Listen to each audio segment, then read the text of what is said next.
fans of the planet's hottest entertainment with an edge. I'm Jaime En Fuego, and I welcome you to my namesake program, Enfuegotainment.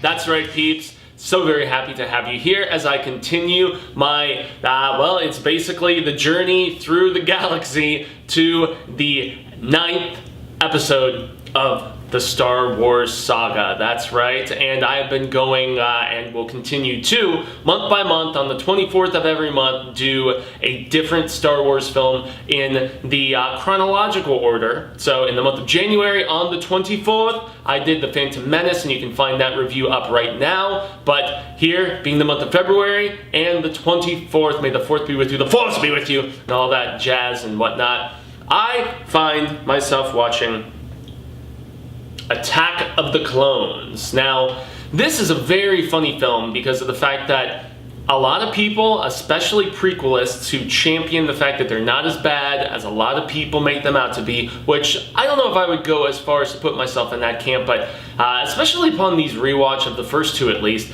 they're not as bad as I remember them to be. There were definitely some aspects in each film, but as far as the world building and the intrigue that Lucas was going for, I actually think that they do a pretty decent job. And this one especially, a lot of people harped on it for the fact that it is so very long, and I think until The Last Jedi it was the longest Star Wars film. Don't get me started on The Last Jedi. You will hear my thoughts in due time about that one. But yeah, so Attack of the Clones came out 3 years after The Phantom Menace in 2002, May 16th to be specific. And for me, this really just, whereas Phantom Menace, with the exception, you know, so many people that say Phantom Menace is better, it's because it has a Duel of Fate score. It's because Darth Maul is badass, even though he's not really in it for very much, and then they do away with him. And I feel like it's those people who have that hard-on for that aspect, they overlook a lot of what is so good and so much more better realized about this movie.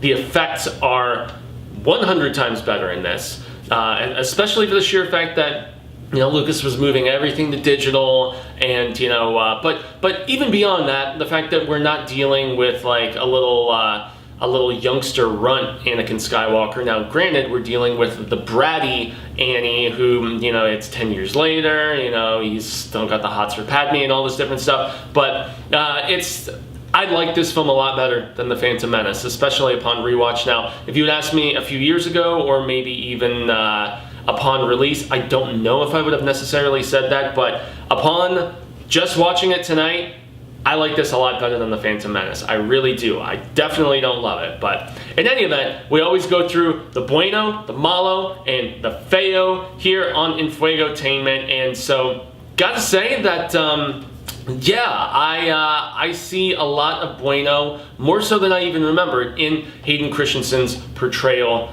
of the young Anakin Skywalker, the man who, the boy who would become Darth Vader. He's really bad at times, especially when you, I mean, the love story with him and Padme and all that. I'll get to that in the Malo, but honestly, when he trips out and gets pissed off, and you see those shades of the rage that is eventually going to be totally exploited by Palpatine and turned into, you know, what we eventually see, he's really good. And when he goes and slays all those Tusken Raiders for kidnapping his mom and stuff, I mean, that's some harsh shizzle, man. And also, you know, the few scenes where it's some major foreshadowing where he's like, I should be all powerful, and I should be this, and I should be that. It's the signs of his immaturity, but in the same way, it's a fascinating part of the process and the journey, at least in my estimation. And so, yeah, I do not hate on his performance, really, and I love Ewan McGregor as Obi-Wan. He's a little bit hammier in this, but he's still really good. Samuel L. Jackson, you know, as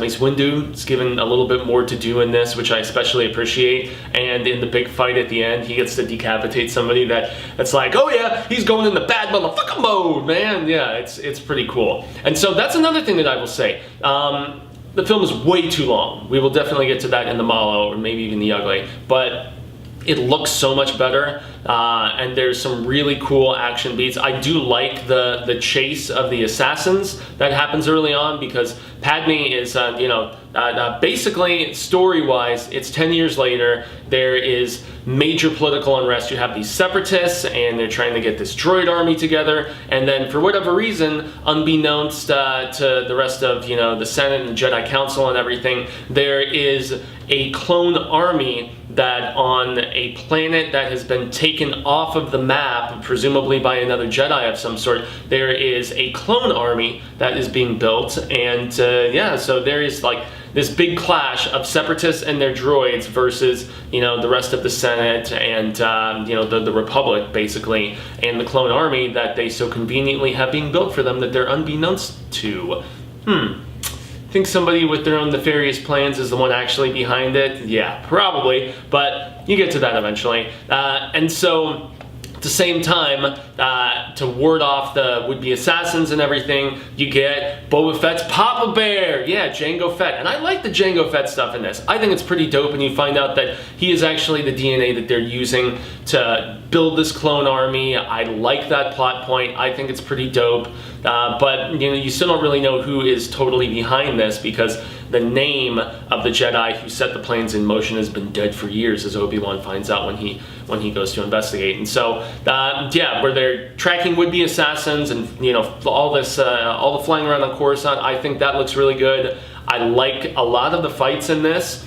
Most notably, I dig the Jango Fett versus Obi-Wan fight. That's on the planet where they're building all the clones. I think that spot is pretty dope. And I like the Count Dooku versus both Annie and Obi-Wan at the end. I think that's cool. And I like the big monster mash at the end. Now, granted, it's CGI, and so some of it looks just okay, but the digital effects have improved so significantly in the 3 years between this and The Phantom Menace that it's just so much cooler than the stupid, it's all of Jar Jar's people versus the droid army. I really don't like that fight at the end. The one in this is so much better at the end of the film, and then you've got the clone army that shows up and everything, and it sets everything into motion for the couple different TV series that we later see. But so yeah, I find more in Bueno in this film than I even remembered approaching it before this rewatch.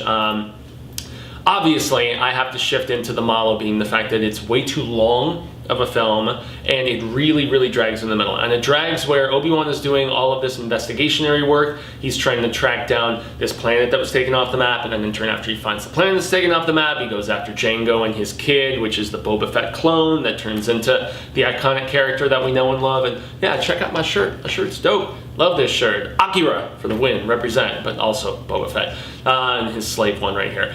But yeah, guys, that's where the film really loses a lot of its steam, because it starts out decent. There's the assassination attempt and all these different things, and I do like when you discover the initial clone aspect, but it's really where this film relies too heavily on the politics of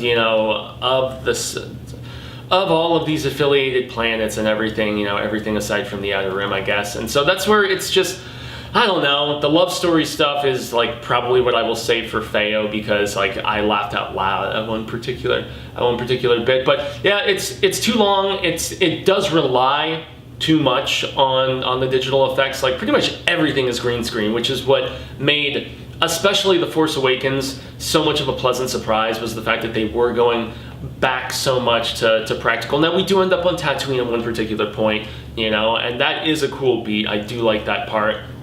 But yeah, I must say there is more Bueno than MALO in this. I'm sure that there's a lot of original trilogy only people who would find more to slog on this about. But really, I mean, Attack of the Clones is very much of the era. Very much of the era. In 2002, when you had stuff like the Matrix trilogy trying to finish up, when you had, obviously, a new Star Wars prequel trilogy going, and just all of these different things, I'm pretty sure somewhere around this time they were working on the Rise of the Machines and all this, and it was just like, all of these big popular franchises were just going digital crazy. And I think Industrial Light and Magic did a really great job on the look of this film, despite the fact that yeah, that approach might not have been for everybody. You know, it's supposed to take place before the original films, but everything looks glossier and ritzier and newer. That's definitely a bad thing, but I don't think the storytelling is that particularly bad, with the exception of weighing so heavily on the boring political aspects. And that's where we can segue into the Feo, is the fact that aside from the politics and the really interesting world building that is done, for the most part, I really think the falling in love, especially with the age gap and stuff, is really stupid and really just ugly, lame and stuff. Where he's protecting Padme and they're like on these different planets and they're flirting, and she's talking about her first kiss, and she's talking about going on school retreats and all this stuff. The dialogue is hammy. It's very poorly delivered, and so that's where but yet I really felt like the scene where they're about to go out and they think they're gonna die as they're being thrown into the monster arena, and she's like, I love you, and all this other stuff. And there are some scenes that the two of them sell really well. There's other ones that they don't, and so there is really the two of them and their chemistry is the only instances of ugly acting, at least for me. Dooku's great. I mean, Christopher is so fantastic, and he really I thought his villain was kind of lame, you know, when I was a little bit younger, and I guess it is kind of ugly that certain things don't really connect and tie up as great as we would like to. But it is fascinating to hear him talking about how, you know, he would like Qui-Gon was his apprentice, and you know, then in turn you find out he was Yoda's, and so this is the cool world building stuff that I actually personally really dig about these films, and it makes me want to read so many more of those tie-in novels and stuff that unfortunately they're all legends now for the most part. It's really only the newer published stuff that ties in and is able to supplement that storytelling properly, and it's really primarily Clone Wars and Rebels stuff and then new trilogy stuff. But nonetheless, man, Lords of the Sith I know is one that I have heard really good things about, and that takes place after Revenge of the Sith. And I'm actually really looking forward to rewatching Episode 3, Revenge of the Sith. That's another one that I feel like has a lot of merit to it and a lot of bueno. Excuse me. This has a lot of hatred. I don't know, maybe I'm softening in my older age where I'm just trying to look more so at the positives as opposed to embracing the nerd rage of this. So yeah, I like a lot of the action beats. I really enjoy a lot of this film, and you know, I would probably give it, I would not go as far as saying it's a Fuego film, a 4-star film, but it's definitely bueno in my opinion. This gets a 3 out of 5, and yeah, Attack of the Clones, give it another chance. It is totally, at least when it's hitting, it's not as bad as you remember. Granted, once again, it's too long, it drags in the middle, and it's got some lame acting from our two love interest leads, but aside from that, I like a lot of it. I really do, and I'm super looking forward to checking out the Clone Wars stuff that the Samurai Jack guy did, because I've seen some of the full CGI series, but I have never watched the like animated Cartoon Network one that they did, where once again it was from the Samurai Jack guy. So there's 2 different volumes. I'm going to be tracking those down. That's not going to be coming up on the 24th. I'm probably going to just intermingle, you know, coverage of the first Clone Wars series along with the 5 seasons and the Lost Missions shortly thereafter. Probably I'll pepper those, I'd say after Revenge of the Sith, and then obviously before Rogue One and Solo. That's what I'm trying to figure out. Where in the timeline? I think Rogue One before Solo, but I don't know. I'm gonna have to do a little bit more research to see approximately. I'll probably just do Rogue One first. Rogue One is my favorite of the, since Disney purchased the Lucasfilms, entries that they've done. But I digress. Once again, 3 stars. I think that Attack of the Clones is in fact a bueno movie, so it gets 3 out of 5 from me, and I urge all of you to give it another visit and just see it for what it was, and for the massive world building, and for my estimation, the massive step ahead that it was in both